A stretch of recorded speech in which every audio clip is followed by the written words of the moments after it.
Okay, hey guys. I'm going to be talking about my salon experience at Lair, which is where I went yesterday to get my highlights done. Um, you know what my hair looked like before. If you didn't, if this is your first video, just go back and see. It was like brown, the ends were blondish. I'm also going to be doing my hair at the same time. But I basically wanted like more color all over.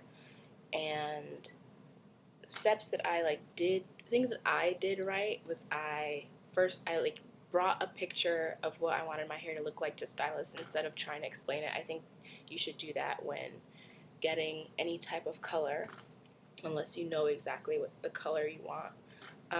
Secondly, I actually shopped around. I called and visited multiple hair salons in New York City, trying to find the one that was most convenient for me location wise, price wise, and everything. So I actually called like 10 salons, and I ended up picking Cat's Lair because it was close to my job. It was in Midtown.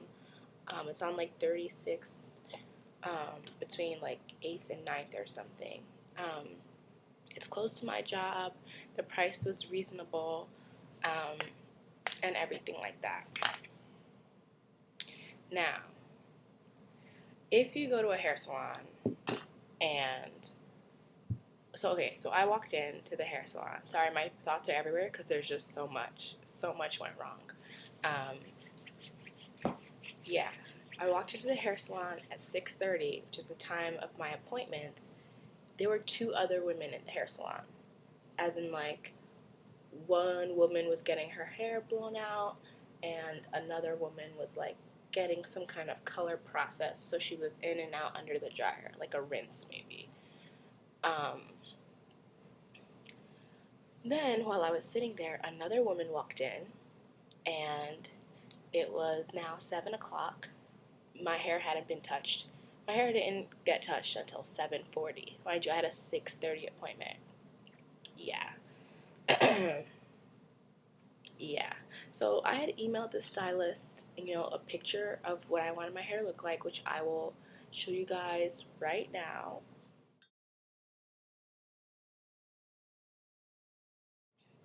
So that's what I wanted it to look like, right? So the one mistake I made was that I didn't verify with the stylist what color she was going to use. And I mainly didn't do this because, when I first got my hair highlighted, when I first BC'd, I basically went to the salon and I was like, do what you think will make me look nice. Like, I trust your judgment. Do what you think will make me look nice. And the stylist gave me that great color that has been in my hair. Uh, um, for the past year, right? Mind you, my hair still had blonde tips in it, and the picture I showed you guys had it was brownish blonde. It wasn't like OD blonde, but it was a light brown. It's really all I wanted, not that complicated.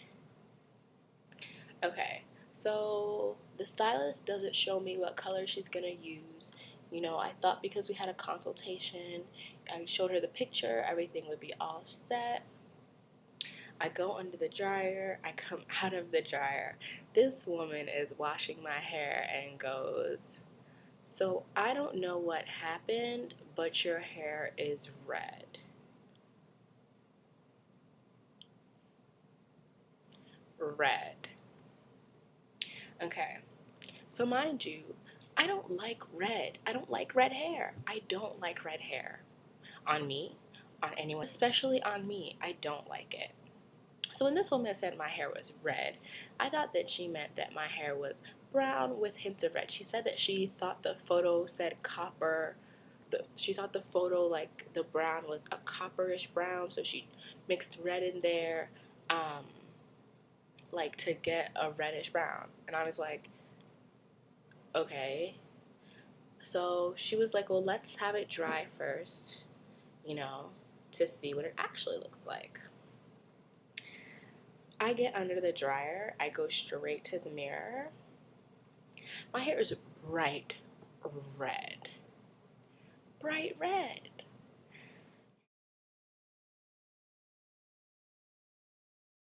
At this point, it's like 9:30, 10 o'clock, right? I've been in the salon several hours. I'm tired. My hair is red. So what do? I so she was like, "Oh, I'm going to like first like let me see like I'm gonna tone it down. I'm gonna tone down the red." So she has this grand idea to do a strand test. Thank you. Does a strand test on the front of my hair, like this front section right here, and does whatever concoction she thinks is gonna tone my hair down. Nothing. Nothing. At this point, I had called my mom because I was like, "Mom, I am about to have a fit. About to have a fit because my hair is red." Okay. So my mom was like telling me to send her pictures and stuff and trying to figure out how we can salvage this. And yeah, I went back to the lady and I was like, just dye my hair back. Like, because she was saying, oh, I can like lift it or I can like redo. And I was like, no, no, just, I was like, make my hair black. And she had the, common sense to be like, you don't want your hair black. What you meant is that you want it brown back to like, it's like natural color. And I was like, yes, yes, just do that. So then she did that and, that's how my hair, that was the final outcome. But yeah, it was just a complete disaster. And I don't really, oh, by the way, I left the hair salon at 11:30. Mind you, another person had come in. So in the span of time that I was there, there were 6 people, no, 5 people had come through that salon, 5. And there was one stylist. So how does that make sense? Like mathematically?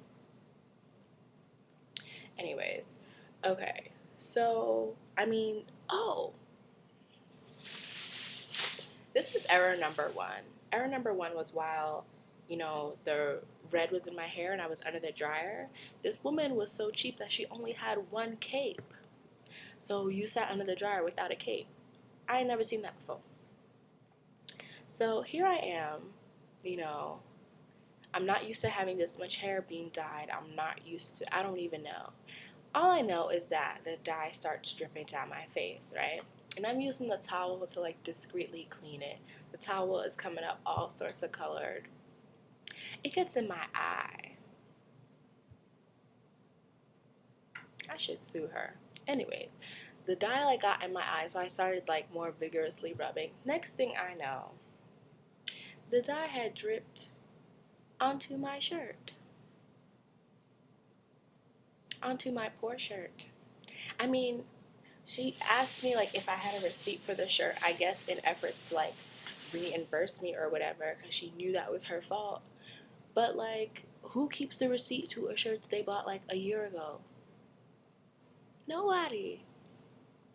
Anyways, the process was supposed to cost, ooh, that one came out really well. The process was supposed to cost $100, but she ended up charging me 50. She said just for materials and blow dryer time, which that statement doesn't make sense to me because what is blow dryer time? But whatever. I'm just glad I got out of there. Let me show you guys how it looks. I mean, there's like still some red, like right here you could see red, I guess where the dye didn't sit properly. But it's not that bad, but I'm upset. I really, really miss, the blonde in my hair because I feel like that was part of my identity and now it's gone and instead I have nothing. So, I don't know. I'm gonna see. I'm gonna try to go somewhere else and get it done, get it fixed, get it rectified. All I know is that I will never be going back there. I don't think anyone should ever go there, ever in their life. If you like yourself, if you like your hair, Just don't go. Don't go. Don't do it. And the sad thing was that I thought going to a salon in Midtown instead of going to a salon in Brooklyn would be like more safe or like a less risky, because I just assumed that the salon in Midtown would be like all uppity and classy and whatever, as opposed to the salon like in the middle of Brooklyn.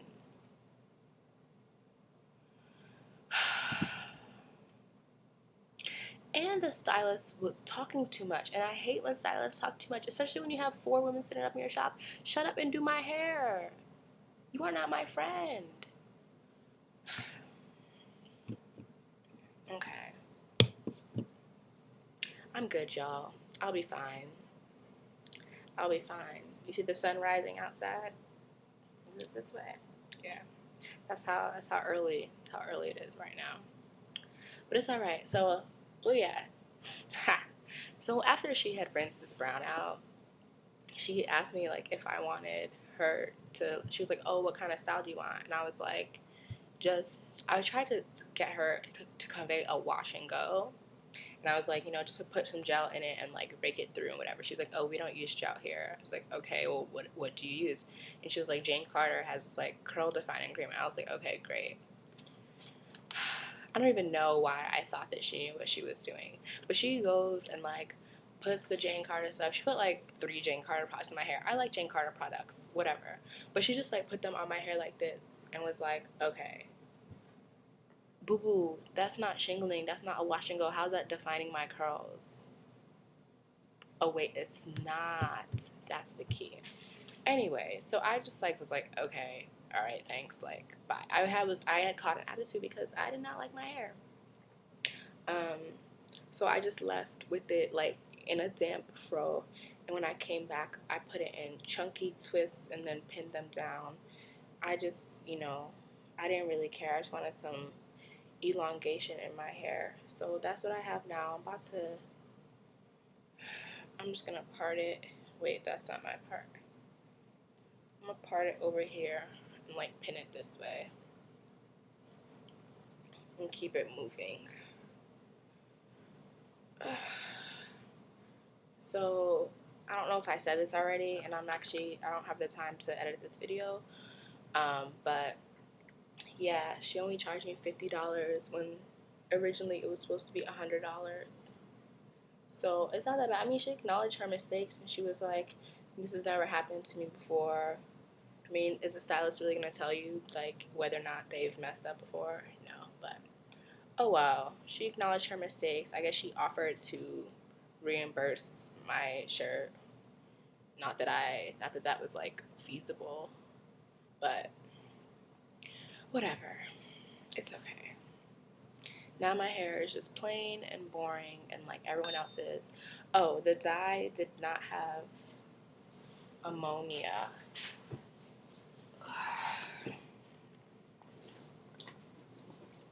Let me look for, she like wrote down on a piece of paper what the dye was, which I guess was cool.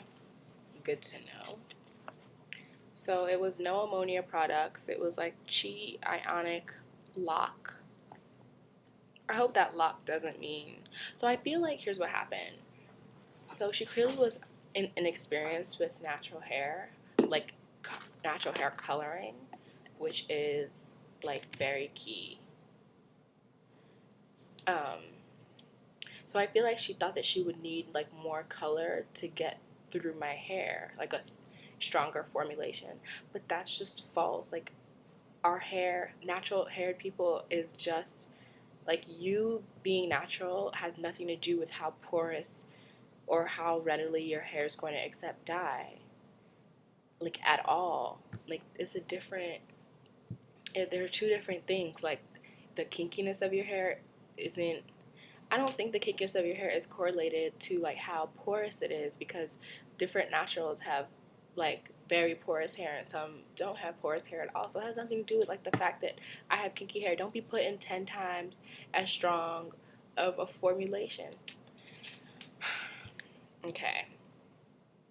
Alright, so the color was light copper brown. How about I put red up in my hair? Anyways, and then the color is Paul Mitchell 5N or SN Demi, which that's like the brown. I hope Demi doesn't mean, I need to look up what Demi is. I'm not too familiar with my hair stuff. Anyway, so that's it. I think I'm gonna try to go get it fixed. I want my highlights, especially like now is nothing. I need something. I need some kind of stuff in my hair.